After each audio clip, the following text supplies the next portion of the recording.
दोस्तों, आज भले ही भारत के कॉलेज और विश्वविद्यालय दुनिया के टॉप शैक्षणिक संस्थापकों में शामिल न हो, लेकिन एक समय ऐसा भी था जब भारत देश विश्व में शिक्षा का प्रमुख केंद्र बना था। भारत में ही दुनिया का पहला आवासीय विश्वविद्यालय खुला था, जिसे हम नालंदा विश्वविद्यालय के नाम से जानते हैं। तो आखिरकार नालंदा विश्वविद्यालय में किसने आग लगाकर इसे बर्बाद किया और क्यों? इस पूरे टॉपिक को समझने के लिए वीडियो में एंड तक बने रहें।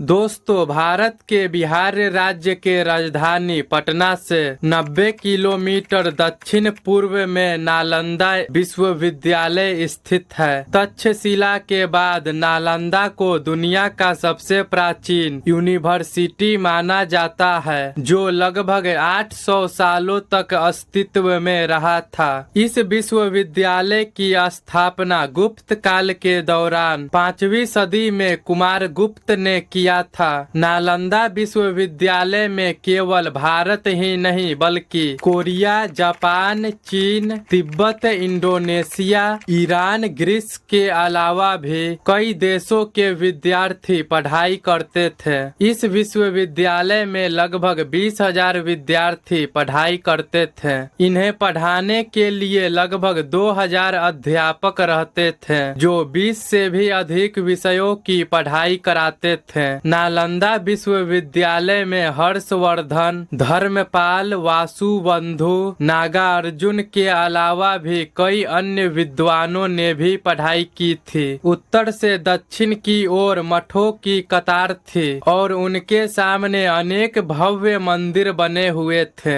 मंदिरों में भगवान बुद्ध की मूर्तियां स्थापित थी। इस विश्वविद्यालय में 7 बड़े कमरे के साथ साथ 300 अन्य कमरे भी मौजूद थे। विद्यार्थियों के कमरे में सोने के लिए पत्थर की चौकी थी एवं पुस्तकों को रखने के लिए प्रत्येक कमरे में आले बने हुए थे। इसके अलावा विद्यार्थियों को पानी पीने के लिए प्रत्येक मठ के आंगन में एक कुआं था। दोस्तों, अगर बात करें नालंदा विश्वविद्यालय को जलाने की, तो इतिहासकार के अनुसार बख्तियार खिलजी एक तुर्क अफगान सेनापति था, जो उस समय बिहार का मुगल शासक भी था। एक बार बख्तियार खिलजी बहुत ही बीमार पड़ गया था। उसके हाकिमों ने उसका बहुत उपचार किया था, लेकिन उससे कोई फायदा नहीं हुआ। तब उसे नालंदा विश्वविद्यालय के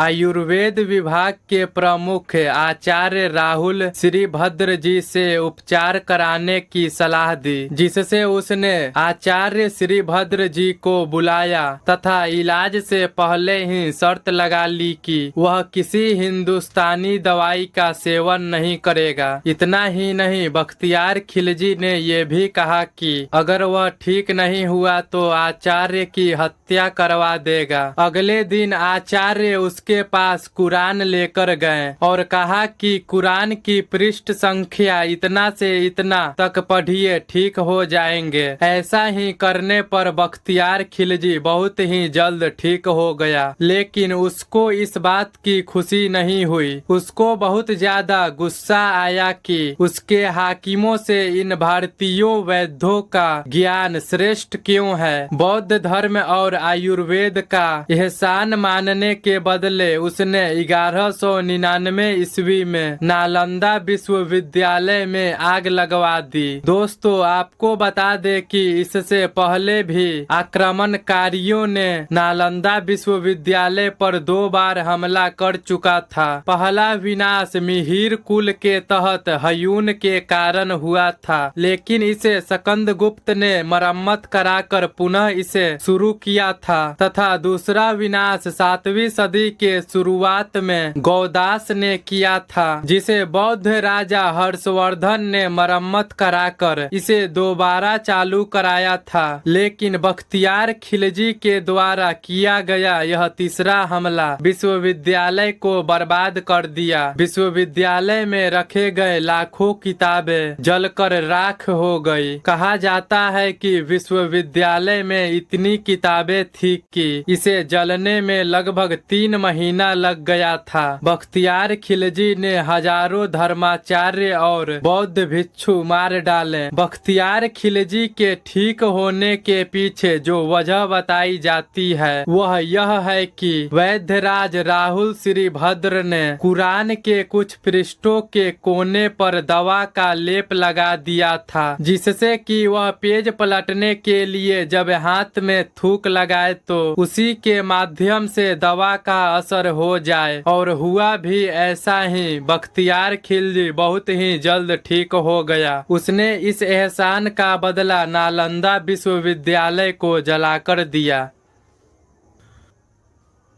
दोस्तों, नालंदा विश्वविद्यालय का यह वीडियो आपको कैसा लगा कमेंट में जरूर बताएं, और वीडियो को एक लाइक, और अभी तक चैनल को सब्सक्राइब नहीं किए हैं तो चैनल को सब्सक्राइब कर बेल आइकन को ऑल पर प्रेस कर ले। तो मिलते हैं ऐसे ही किसी और टॉपिक के साथ अगले वीडियो में।